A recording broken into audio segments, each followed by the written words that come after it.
Hey YouTube, it's Gwen and I'm back as promised. I am showing a new method that I came up with for knotless braids. And so it's pretty simple, and you just make sure you part off the section that you want to braid, and then the area that you're braiding, split it. So you'll have a big upper half and a smaller lower half, so it'll be split in half. And then you take the hair, get your hair for however amount you want your braid, however big you want your braid, and then simply put the hair that you're going to braid in between the split. So now you have the hair in the split, and it's going to fall down on each side. And what you want to do is take a small piece and add it to, and make sure you have some top and bottom from both split sections, and add some to that side, hold it, and then split it here. Take some hair and split it to this side of the hair that you're going to braid. And then from there, you just braid it like a normal, natural braid that you're braiding to the hair. You don't have to use product at all. You can, but you don't have to use product. And then from there, you just braid the hair down just like a normal braid, a normal 3-strand braid.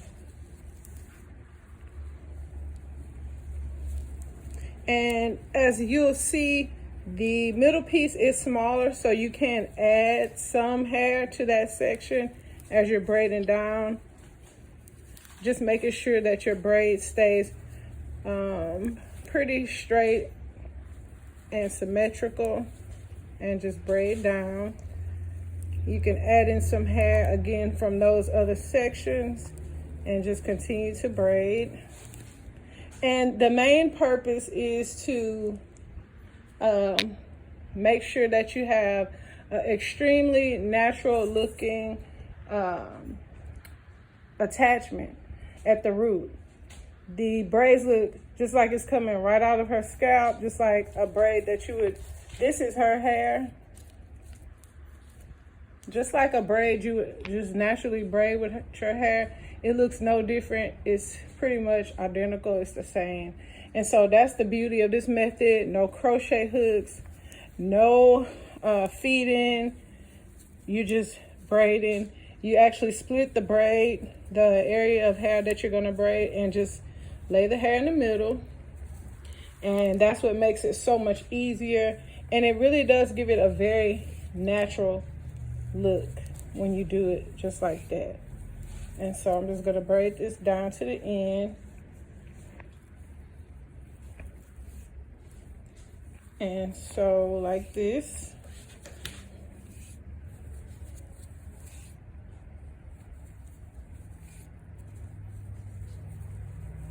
Braid this all the way down to the end.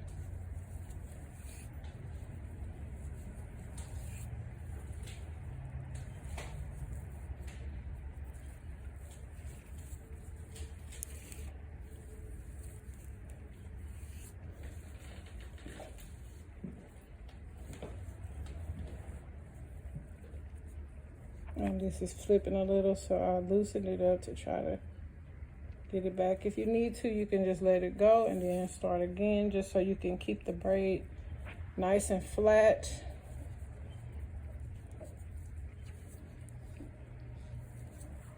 Because you do want the braid to be flat and symmetrical all the way down to the end. So you could do that.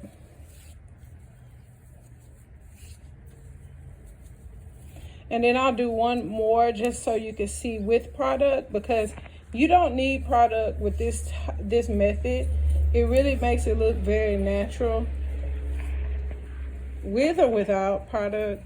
The only reason I'm using product is because she wanted product on the braided sections in the front, and so that's why I'm using product. But other than that, you don't have to use the gels and jams, unless you just want to. If that's what you want to do, then you can do it, but you don't have to. You're not required to do that. This method does not need that. But the products do give the braids a very finished, sleek look.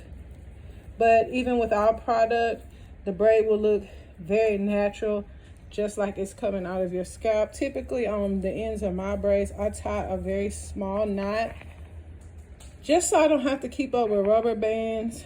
And so I just tie a small knot. Now to the next section. This is the section that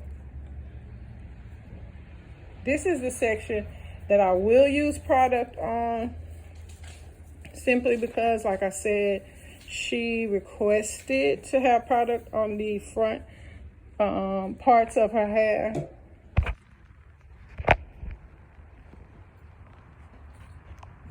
She requested to have product on the front parts of her hair. So this is just some edge booster. You could use whatever styling gel, jam, whatever that you want. But this is the edge booster. And so you use it just like you would if you were doing any traditional knotless braid. Again, you don't have to use product, but you can. And I am for this particular section, because she did request it for the ones in the front.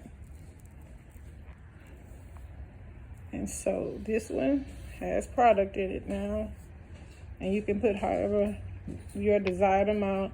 Again, you want to take the section you're braiding, split it in half, make sure you have quite a bit on the top and a little on the bottom, because that's what really makes it look very natural.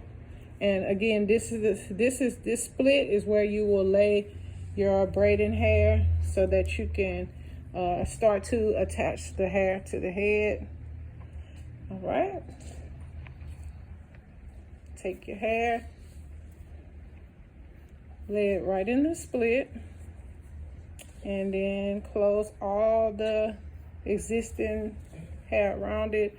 Now, I've only tried this for larger braids. I haven't tried it on smaller braids just yet, but it is quite easier method than the crochet hook. I actually tried the crochet hook with her hair, and it snagged her hair. And so I was worried about her losing hair, having breakage. So I just did not.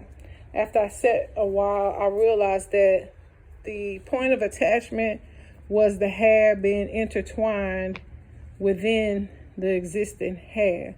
So that's what allowed me to kind of just come up with this method. And make sure your braiding hair is close to the scalp, and take those sections from the real hair on right and left, lay it on top of the braided hair, and then just start your braid.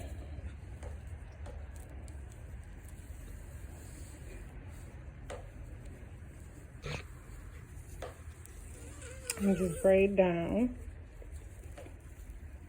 And don't let it bunch up, because it will look very bunched up, and that's not really the look that you're going to be satisfied with. So yeah, it's really simple. If you do try it, just comment in the comments down below. Let me know what you think about it, how your hair turned out. Make a video about it and just tag me in it, and then I can take a look at it. We could compare, because that's the main thing about hair on YouTube, watching others, and then you can grow off of it, grow from it. And so yeah, that is it. And again, at the root, it's a very natural looking attachment.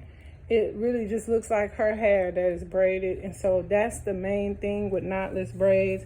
That's the main thing with this method. And it's easier. Again, I don't know how to really feed in hair good, although I've done it before.